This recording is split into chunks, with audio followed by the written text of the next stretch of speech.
Assalamualaikum. Kebetulan saya ikut acara Family Gathering Bapak Ibu mantan pejabat Lampung Selatan. Sebagian dari beliau-beliau itu sudah ada yang pensiun, ada yang menunggu pensiun, dan ada juga yang mutasi keluar Lampung Selatan. Kita tanya-tanya yuk, ayo. Assalamualaikum Pak Erlan. Waalaikumsalam. Alhamdulillah sudah 2 tahun pensiunnya. Ya, kesibukannya dalam rangka mengisi pensiun ini ya kita sebagai takmir masjid di lingkungan saya, ibadah. Kemudian dia ngajar lah sekolah tinggi ilmu ekonomi Muhammadiyah. Iya, Pak. Jadi Ya, saya pernah jadi kadis penanaman modal dan koperasi. Kemudian kadis koperasi dan UKM, kemudian pernah menjadi kadis pariwisata, kadis perkebunan, kemudian menjadi asisten ekonomi pembangunan, kemudian kadis peternakan, lalu menjadi kepala Bapeda. Setelah itu kembali jadi asisten Ekobank kembali, kemudian staf ahli Bupati. Alhamdulillah pernah menjabat sebagai PJ Sekda. Baik, alhamdulillah Lampung Selatan ini memang punya posisi sangat strategis ya sebagai pintu gerbang Provinsi Lampung. Karena Lampung Selatan ini kalau kita dari posisi Bakahuni sebagai pintu gerbang melalui laut. Ya, kemudian dari segi Natar dia sebagai pintu gerbang melalui udara. Ya. Kemudian alhamdulillah Lampung Selatan ini jalan tolnya terpanjang dari Bakahuni sampai ke Natar, ya. Kemudian potensi alamnya luar biasa. Kita masih surplus di bidang pertanian, ya. Kemudian juga jangan lupa daerah kita juga daerah perikanan, maritim, ya. Di samping juga daerah pertanian, termasuk pariwisatanya. Ya, oleh karena itu dan masyarakatnya cukup majemuk sini. Jumlah penduduknya kurang lebih 1.200.000 orang, ya. Tinggal bagaimana memposisikan kita untuk selalu dekat dengan rakyatnya dan memberikan kebijakan-kebijakan pembangunan yang benar-benar menyentuh kepentingan rakyat. Ya. Nah, terkait dengan infrastruktur jalan tol yang ada, ya, karena terpanjang di Kabupaten Lampung Selatan, memang pemerintah daerah, ya, Pak Bupati bersama jajarannya dan masyarakatnya harus bisa memanfaatkan peluang ini, ya. Tentu kita harus menyiapkan tata kelola pemerintahan yang bagus dan juga tata kelola untuk kota ya yang baik, yang menarik. Salah satunya mungkin yang bisa membuat daya tarik itu ya memang kita harus memfokus ke dunia pariwisata tadi yang saya sampaikan. Karena di Lampung Selatan ini objek wisatanya kurang lebih yang saya tahu karena saya mantan kadis pariwisata, kurang lebih ada 46 objek wisata. Nah, inilah yang harus kita jual kepada daerah lain sehingga masyarakat dari luar kota banyak berbondong-bondong datang ke tempat kita. Seperti sekarang ini kita berada di kawasan wisata ya Pantai Belebuk dan juga kawasan wisata Teluk Pulau Mengkudu, ya, yang cukup indah dan juga dekat Gunung Krakatau, Pulau Sisi dan sebagainya. Dan ini suatu daya tarik yang bagus, ya. Yang saya katakan tadi, kawasan itu bisa dibangun dalam bentuk yang saya katakan tadi apa? Krakatau Waterfront City. Nah, itu kan. Ya, sebagaimana saya sampaikan itu memang kita harus punya master plan yang baik, ya. Master plan baik dalam rangka menata kota. Menata kota keseimbangan dengan ekosistem yang lain dan juga kesiapan masyarakatnya. Dan sekaligus mendorong pertumbuhan ekonomi. Ya, seperti saya sampaikan tadi, potensi kita yang luar biasa itu salah satunya yang dunia pariwisata, ya. Dunia pariwisata kita ada agrowisata di sini, agrowisata di bidang maritim juga ada, ya. Kita punya Gunung Krakatau yang cukup terkenal. Kemudian kita punya adat istiadat Lampung yang cukup mempunyai nilai keagungan yang tinggi. Nah, itu bisa kita tawarkan kepada masyarakat kita. Dengan adanya pertumbuhan pariwisata, itu akan memberikan dampak terhadap pertumbuhan ekonomi lainnya. Usaha kecil, kuliner, homestay, tari budaya, guide dan sebagainya itu luar biasa dampaknya. Ya. Nasihat saya kepada ASN yang masih aktif karena saya sudah pensiunan ASN dengan masa bakti 36 tahun. Ya, jadilah pegawai yang profesional. Jadi profesional, kuasai bidang tugasnya, aturan-aturannya. jangan dilanggar. Jagalah disiplin yang baik, ya, disiplin yang baik, ya, jaga prestasi, loyalitas, dedikasi, dan tidak tercela. Itu penting sekali, ya. Disiplin sangat penting bagi ASN, ya. Jaga keagungan kehidupan ini. Jangan lupa agama kita selalu kita jaga, ya. Karena agama ini penting untuk menuntun hidup kita agar kita selamat di dunia dan di akhirat nanti. Makasih ya Pak Erlangga.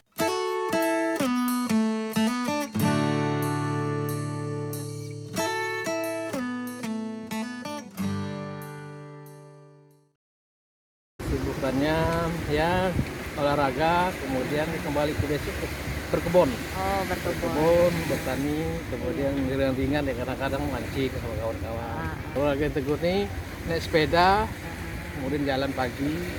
Udah itu ya ini apa termasuk yang kita apa mancing sama nembak juga. Iya. Ya, jadi saya pertama pada tahun 2001 itu di kanan saya untuk pertama kali saya diangkat oleh Bapak Bupati waktu itu Pak Tamanuri mempercayakan pada saya untuk menjabat sebagai asisten administrasi umum. Kemudian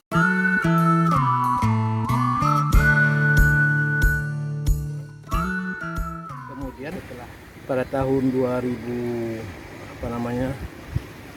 kalau tidak salah saya pindah ke provinsi. Di provinsi memang saya transisi sebentar di BLPP waktu itu, kemudian ditugaskan oleh Bapak Gubernur karena ada daerah otonomi baru di Pesawaran. Nah, Kabupaten Pesawaran saya dipercaya menjadi asisten ekonomi pembangunan. Kemudian dari tahun 2010 saya pindah lagi ke Lampung Selatan. Lampung Selatan saya dipercaya untuk memegang jabatan Kepala BP4K, Balai Pelaksanaan Penyuluh Pertanian Kabupaten. Itu saya laksanakan dan memang tantangan pada waktu itu di bidang penyuluhan itu karena dulu penyuluh itu sudah mulai katakanlah banyak pegawai-pegawai penyuluh itu yang sudah mulai pensiun, sementara pengangkatannya juga agak sedikit lambat, sehingga kita berupaya bagaimana supaya penyuluh yang ada itu betul-betul secara maksimal dia bisa melaksanakan pekerjaannya. Nah, dari BP4K itu saya ditugaskan lagi oleh Pak Bupati waktu itu ke Dinas Perkebunan. Dinas Perkebunan memang pada waktu itu yang jadi sorotan kita, jadi perhatian kita, salah satunya adalah kita mengembangkan kelapa kopior. Istilahnya kita kembangkan ke kelapa Puan Kalianda. Nah, itu bahkan itu sudah kita perkenalkan ke dunia luar, bahkan kita juga membuat laboratoriumnya untuk mengembangkan kelapa kopior itu. Nah, sampai sekarang alhamdulillah ini walaupun tidak sepesat betul perkembangannya, tapi penambahan jumlah luasan areal tanaman kelapa kopior ini bisa setiap tahunnya bisa bertambah karena kita fokus juga untuk pengadaan bibit-bibit untuk kelapa kopior Kalianda ini.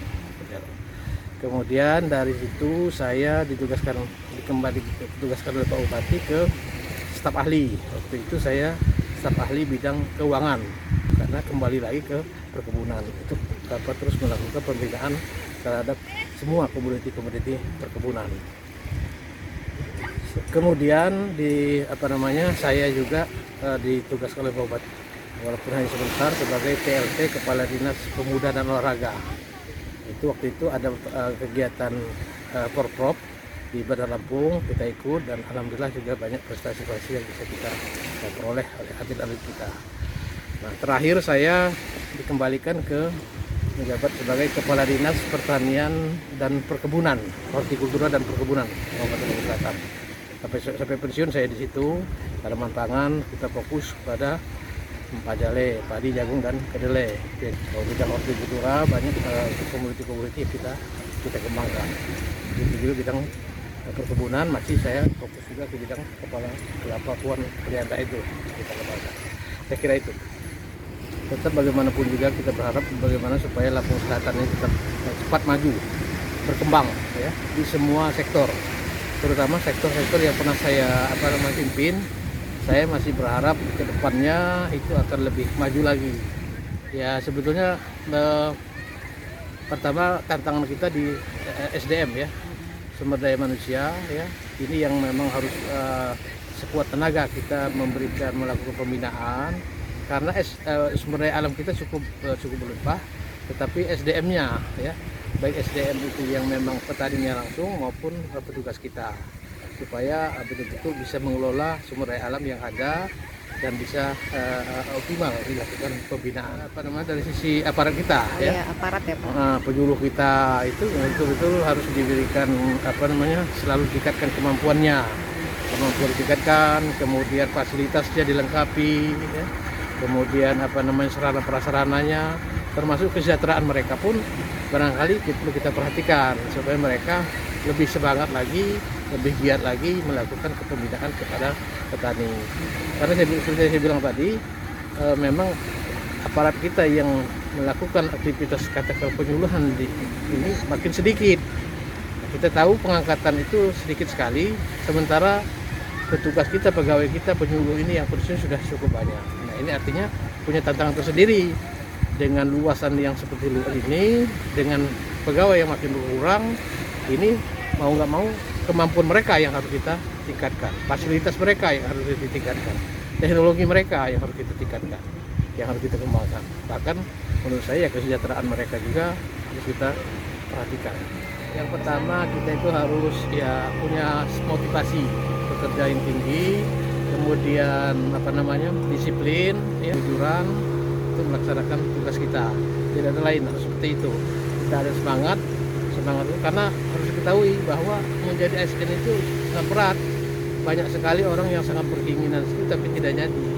Nah, yang kita sayangkan terkadang sudah jadi ASN tapi tidak dimaksimalkan, tidak diberdayakan secara maksimal. Artinya dia tidak melaksanakan, memanfaatkan potensi dia lebih secara maksimal.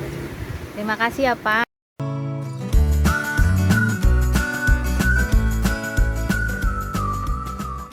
Terima kasih.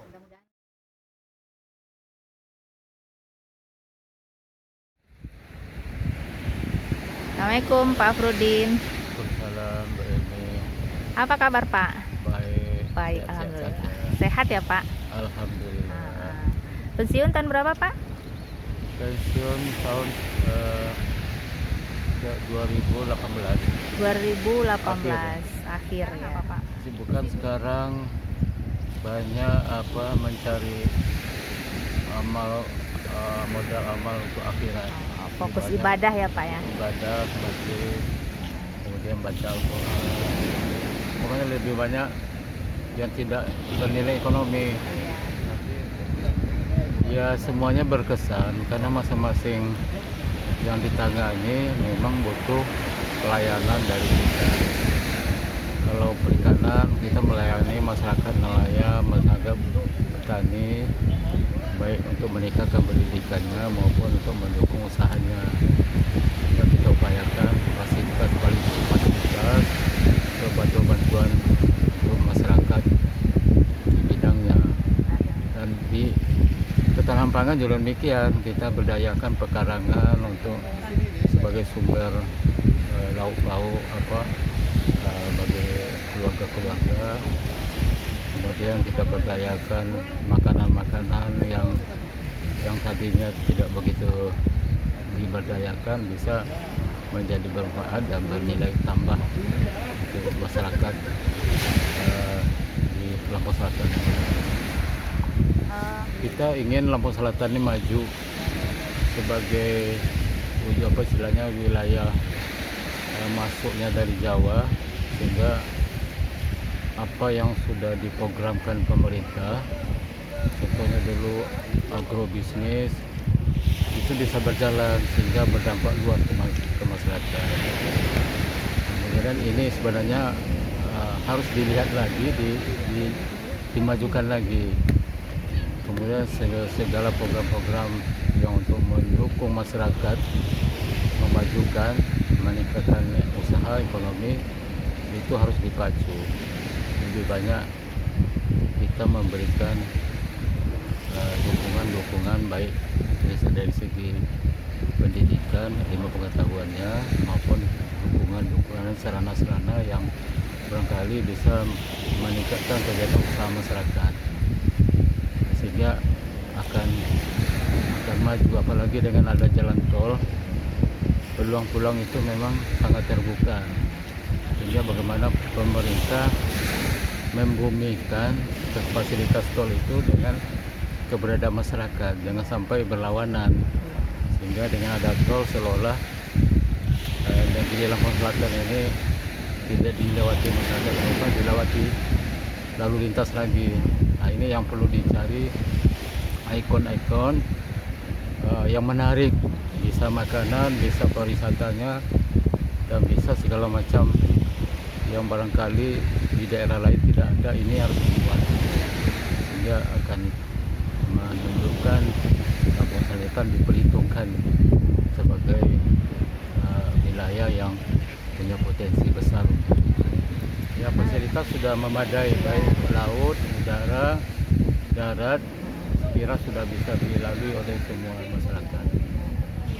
Nah, dengan peluang ini kemungkinan orang akan singgah, akan berdatang ke Lampung Selatan kalau ada hal-hal yang menarik. Salah satu seperti Pulau Mengkudu ini. Waktu saya bertugas dulu ini belum ada apa-apanya, masih belukar, belum tergarap. Kemudian sekarang kelihatannya memang sudah menjadi objek wisata dan sudah mulai banyak dikunjungi oleh masyarakat, baik dari dalam Lampung maupun di luar Lampung. Sehingga ini salah satu daya tarik juga memasuki daerah ini. Nah, bagi para ASN barangkali memang bekerjalah secara profesional sesuai dengan kemampuan dan keahlian.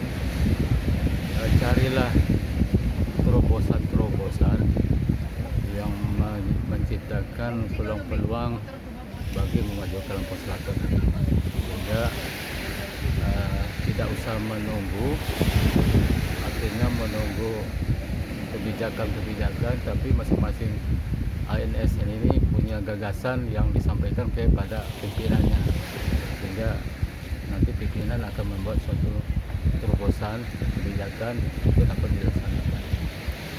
Terima kasih ya Pak.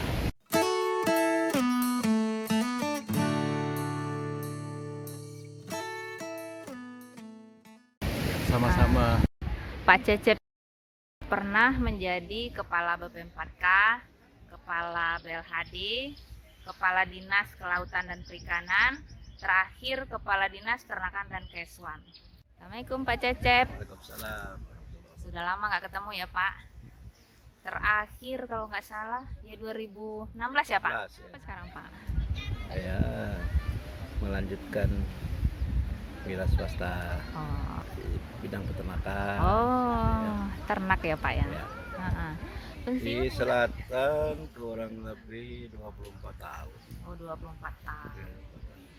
Provinsi ya Pak Sisanya ya. di provinsi dan Kabupaten Lampung Utara. Oh, Ya, hampir setiap saya tugas ya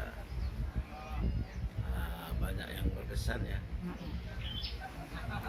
Misalnya saja di perikanan, di BLHD saya memfungsikan laboratorium. Oh iya Ya, Pak. di perikanan saya banyak bekerja sama dengan pusat untuk mengembangkan pesisir dan pulau-pulau kecil. Oh. Dan di peternakan saya menjadikan Poskeswan itu sebagai UPT. Jadi tadinya kan tidak berbentuk UPT, terus karena saya bentuk menjadi UPT, sehingga sekarang UPT teknis, betul-betul UPT teknis yang bisa berperan. Dan saya berharapkan tadinya si programnya satu puskesmas satu poskeswan gitu ya. Jadi one puskesmas, one poskeswan, karena dua lembaga kesehatan itu saling membutuhkan dalam hal menangani penyakit-penyakit yang menular, misalnya rabies. Ya, pesan saya selaku PNS sekarang harusnya bekerja lebih profesional ya, kemudian menguasai IT. Ya, Iya, sudah Pak. bukan zamannya lagi kita, jadi harus menguasai IT betul-betul sehingga kita di hidup di era digital ini kalau tidak menyesuaikan diri ya tentu saja kita akan tertinggal. Ya, betul Pak. Akan tertinggal. Betul. 4.0 itu mengembalikan pemerintah kepada fungsi yang semula. Jadi pemerintahan ini sebaiknya sebagai regulator, yang sebagai dinamisator, sebagai motivator harus kembali. Jadi yang banyak berperan dalam membangun Lampung Selatan harusnya masyarakat. Ya, poin-poin itu yang mungkin sekarang ini kan. Tapi ya mudah-mudahan kalau nanti memberdayakan masyarakat, masalah bisa menjadi